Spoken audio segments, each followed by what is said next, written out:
Have you ever looked at a robot and wondered, can this metal box actually feel emotions? I mean, we've got AI that can write stories, play chess, even crack jokes. But can machines truly feel happy, sad, or even love? Let's break it down.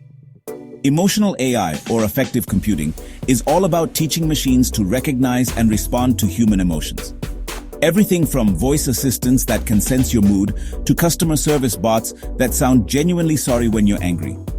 But here's the twist. Machines don't feel the way we do.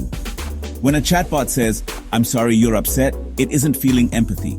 Instead, it's running algorithms, analyzing your words, tone, maybe even your facial expressions, and then picking the most appropriate response from its database.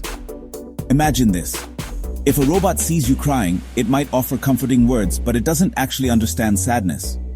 It's just following its programming. Emotions for AI are more of a simulation than a real experience.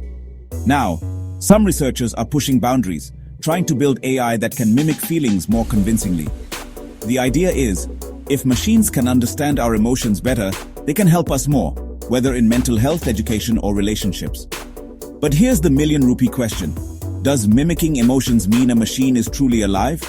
Or is it all just clever code and sensors? Can AI ever cross that invisible line between cold calculation and genuine feeling?